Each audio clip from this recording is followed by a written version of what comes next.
हम आम मशीन को फुली ऑटोमेटिक मशीन जैसी वर्किंग से कैसे ले सकते हैं और कुछ यूज़फुल हैक जो आपके बहुत काम आएंगे और इनको ज़रूर देखिएगा और कुछ चीज़ स्किप मत कीजिएगा। शायद आप किसी बड़े नुकसान से बच जाएं और ये चीज़ें आपके इंतहाई काम आएंगी जब आप इनको करेंगे और आजमाएंगे, तो इससे आपके हज़ारों रुपए बचने वाले हैं। बिस्मिल्लाहिर्रहमानिर्रहीम। अस्सलाम वालेकुम। इब्तिसाम क्रिएटिव पावर में आपको खुशामदीद है। Welcome to my channel. हमेशा खुश रहें, आबाद रहें। मेरा सामना एक ऐसी बहन के साथ हुआ जो काफ़ी परेशान थी और उसकी वॉशिंग मशीन की वेस्ट पाइप उतर चुकी थी और वो किसी प्लम्बर के इंतज़ार में थी कि कोई आए तो इसकी वेस्ट पाइप ठीक करे, और कपड़ों का ढेर लगा हुआ था, लेकिन वेस्ट पाइप लगे बगैर वो कपड़े नहीं धो सकती थी। तो ये मैंने कहा ये तरीका मैं आपके साथ भी शेयर करूं। बाज़ार से जो वेस्ट पाइप मिलती है उसकी नोज़ल पे 3 जो हुक हैं वो बने होते हैं। तो देखें इस मशीन की भी ये नोज़ल पाइप उतर चुकी है और अंदर से मैं इसकी आपको हदो-हाल बता रही हूँ। ये वेस्ट पाइप जो बाज़ार से मिलती है उसके ये 3 सेक्शन बने होते हैं, एक सबसे बड़े वाला, एक दरमियान वाला और एक छोटे वाला। हम इस ड्रेन पाइप को कैसे लगाएंगे? हम सबसे पहले इसके ड्रेन पाइप का होल देखेंगे कि इसकी जो साइज़ है वो किस तरह का है और उस साइज़ के मुताबिक इसके होल को हम लेंगे। तो मैं इसके साइज़ देख चुकी हूँ। जो ऊपर वाला इसका सेक्शन है उसको मैंने ब्लेड से कट करके अलग कर दिया है और हमें चाहिए मीडियम वाला होल। तो देखें ये मीडियम वाला होल है, इसके अंदर मैंने कपड़े से इसको ड्राई कर लिया है। ड्राई करने के बाद आप स्मथ बार ले लें या आप पाइप का ग्लू ही ले लें, वो इसके अंदर इस तरीके से आप लगा दें। लगाने के बाद अब हम इसको मशीन के अंदर किस तरीके से डालेंगे, हम इसको डायरेक्ट नीचे से नहीं डालेंगे बल्कि इसको मशीन के बाहर की तरफ से डालेंगे। और अब गम का जो होल है मैं बंद कर रही हूँ, ये बड़ी जल्दी ड्राई हो जाता है। तो देखें मशीन के उस होल से मैंने पाइप को अंदर कर दिया है, तो ये इनर साइड पर इसकी पाइप आ चुकी है। अब इसके होल को ड्रेन पाइप के होल के अंदर हम फंसा देंगे, तो इस तरीके से इसका आसानी के साथ हमारा होल लग जाएगा।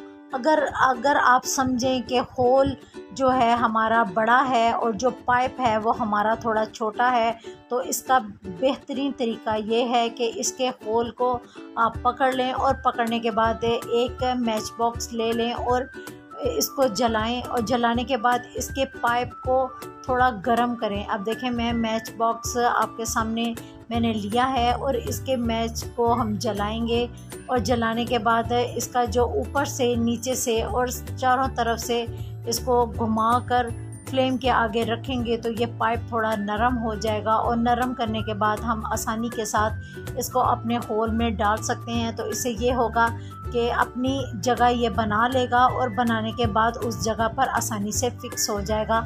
तो ये बड़ा आसान तरीका है। अब आपको किसी प्लम्बर का इंतज़ार नहीं करना पड़ेगा और लेबरिंग के पैसे भी आपके काफ़ी बच गए।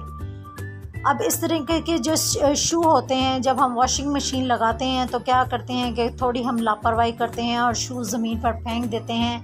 बरसात के मौसम में करंट आने का बहुत ज़्यादा इम्कान होता है, तो हम इसके साथ क्या करेंगे कि हम दीवार पर इस तरह के क्लम्प लगा देंगे।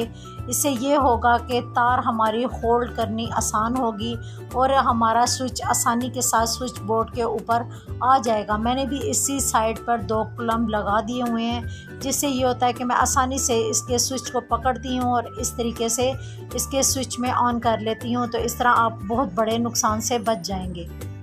अक्सर ये होता है कि हमारा जो ड्रेन पाइप होता है वो थोड़ा छोटा होता है और हमें इसमें जोड़ डालना पड़ता है। तो हम क्या करेंगे, अगर तो आपका ड्रेन पाइप एक बड़ा और एक छोटा है तो फिर तो आप इसके अंदर इसको डालकर थोड़ा घुमाएंगे तो ये आसानी के साथ आपका देखें जोड़ लग जाएगा। और मैं इसको घुमा के आपको खींच के दिखाऊंगी तो देखें ये जोड़ हमारा नहीं उतरा, तो ये आसानी के साथ अटैच हो गया और इस तरह मजबूत भी हो गया। इसके साथ कोई गम और टेप हमें यूज़ नहीं करनी पड़ी। लेकिन अगर आपके दोनों ड्रेन पाइप के जोड़ एक जैसे हैं, यानी पाइप एक जैसे हैं, तो आप इसके लिए क्या करेंगे, इसके एक होल को हम थोड़ा सा बिल्कुल काटेंगे।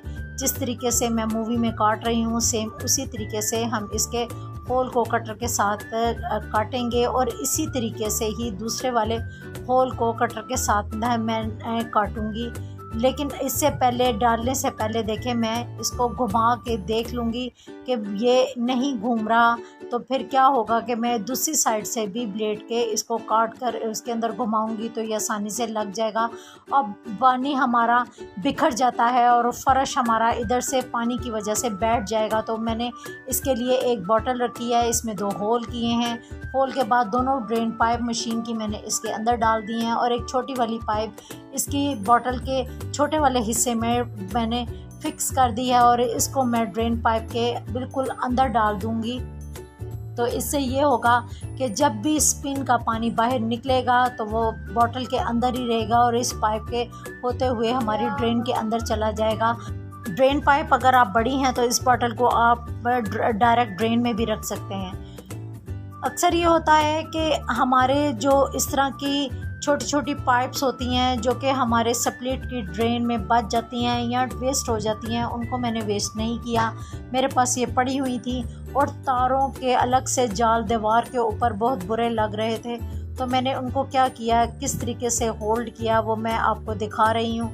इस तरह से मैंने इनको छोटे छोटे पीस में काट लिया और इन पीस को सेंटर से ब्लेड से बिल्कुल सीधा कट कर लिया और कट करने के बाद देखें ये आसानी के साथ ये बिल्कुल एक लंबी स्लिप की तरह इसके अंदर तारों के अंदर आ गई। इस तरह ये हुआ कि हमारी तार बिखरने से भी बच गई और होल्ड हुई बुरी भी नहीं लग रही और ना ही तारों का एक मैस सा दीवार के ऊपर बिखरा हुआ लग रहा है। आप भी इस तरीके से अपनी कोई भी वायर को होल्ड करने में बड़ा काम ले सकते हैं। चलते हैं अपनी मैनुअल मशीन की तरफ। मेरे पास दोनों इस वक्त वॉशिंग मशीन मौजूद हैं, एक मैनुअल है और एक मेरे पास फुली ऑटोमेटिक मशीन है। लेकिन आपको मैनुअल मशीन से फुली ऑटोमेटिक मशीन का काम लेने का एक बड़ा अच्छा तरीका बताऊंगी। मैं इस तरीके से बड़े कंबल भी इसी तरीके से ही धोती हूँ, कभी मैं आपको वो भी धो के बताऊंगी कि वो किस तरीके से आप करेंगे। मैंने मशीन के ड्रेन को बिल्कुल बंद कर दिया है और